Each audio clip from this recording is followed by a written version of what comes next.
It was a warm summer night in Pasadena, California. The crowd at America's Got Talent buzzed with excitement as contestants from around the world prepared to step onto the stage that had changed so many lives. Backstage, a man in his early 40s stood nervously clutching a worn-out guitar case. His name was Ramon de Guzman, though the small town in the Philippines where he came from called him something else, the Filipino Elvis. Ramon wasn't dressed like a typical contestant. His black leather jacket looked vintage, cracked around the shoulders. His shoes were scuffed and his hair, combed carefully into a small pompadour, shimmered faintly under the backstage lights. He looked both confident and fragile, like someone who'd seen too much of life to care about judgment, but still hoped for a miracle. When the stage manager called his name, Ramon took a deep breath, whispered a quiet prayer, and walked out.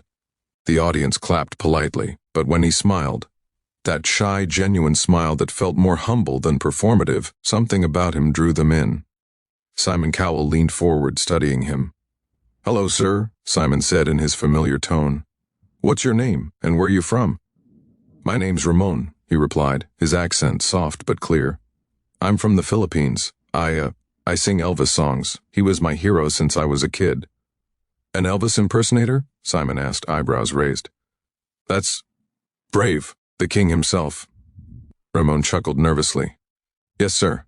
But I sing him not to copy him. I sing him to remember someone I loved." The judges exchanged glances. A line like that always meant there was a story. Ramon adjusted his guitar strap and looked down for a second. "My father was a fisherman," he said quietly. "He used to sing Elvis songs to keep me awake when he took me on the boat at night. He said Elvis had a soul full of kindness. When my father passed away in a storm, I kept singing his songs so I wouldn't forget him." The room fell still.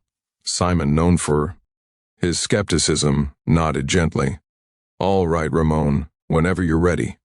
The backing track started, a soft guitar intro to Can't Help Falling in Love. Ramon closed his eyes, and when he began to sing, the world seemed to stop.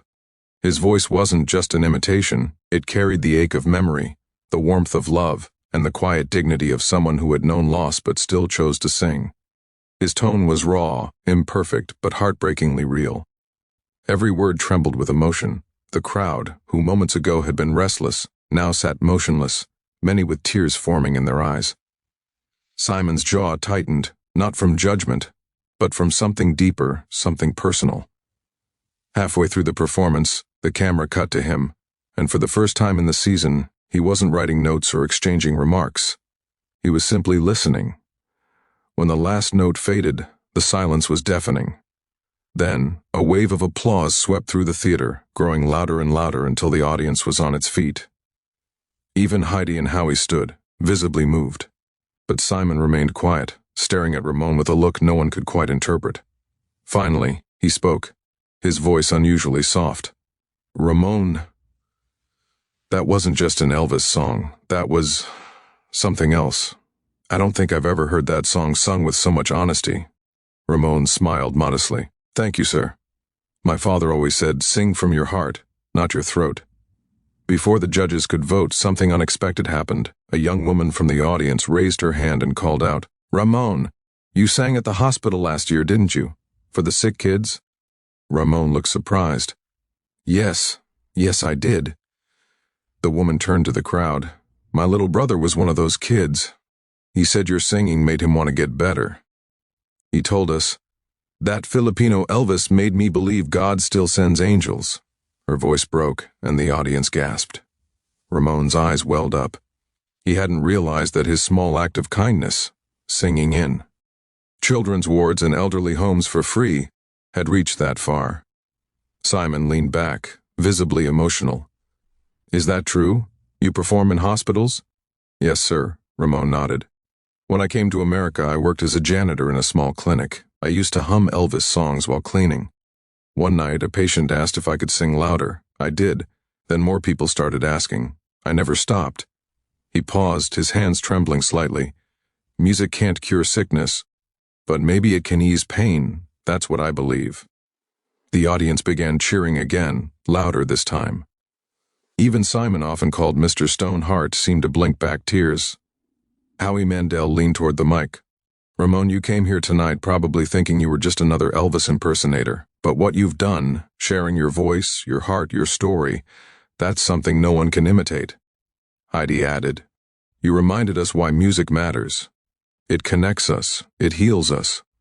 When it was Simon's turn to vote, he didn't speak right away. He simply pressed the golden buzzer. Golden confetti burst from the ceiling as the crowd erupted. Ramon covered his face with his hands, overwhelmed. Simon stood up, a rare sight, and walked over to shake his hand. "You don't need to be Elvis," Simon said softly. "You're Ramon. And that's more than enough." Tears streamed down Ramon's face as he looked up through the falling gold. "Thank you," he whispered. "Thank you for listening." Later, backstage, a reporter asked Simon what made him hit the golden buzzer so quickly. Simon hesitated before replying, "I've judged thousands of performances, but every once in a while, someone walks in who reminds you that talent isn't just about sound. It's about soul. Ramon's music. It reminded me of my own father. I think that's why it hits so hard." The clip went viral overnight. Millions watched the Filipino Elvis leave Simon Cowell speechless on YouTube. Comments flooded in from around the world, people saying Ramon's performance made them call their parents, forgive someone, or just cry for the first time in years. Back home in the Philippines, an old neighbor streamed the performance on her cracked phone screen. Around her, children who had grown up hearing Ramon sing on the streets cheered as the confetti fell. "That's Kuya Ramon," they shouted. "He did it." But the story didn't end there. Months later, when Ramon returned to AGT for the semifinals, he didn't come alone. He brought a small group of children from a hospital music program he'd started with his prize money. They performed together, their voices blending into a beautiful harmony of hope. Before the performance, Ramon looked into the camera and said, "When I first sang Elvis songs, it was to remember my father. But now, I sing to remind every child. You don't have to be famous to matter. You just have to share your heart." The crowd erupted once more, not just for his talent, but for his kindness. In the end, Ramon didn't win the AGT trophy. But it didn't matter. A record label offered him a deal, not because of fame, but because of the message he carried. That music, when sung from the soul, can heal even the deepest wounds. When asked how he felt about losing, Ramon smiled the same humble smile he wore that first night. Elvis said, "Values are like fingerprints. Nobody's are the same, but you leave them all over everything you do. I think I left mine." He returned to the Philippines later that year to open a small community center where poor children could learn music for free. Above the entrance, painted in bright letters, were the words, "Sing from your heart, not your throat."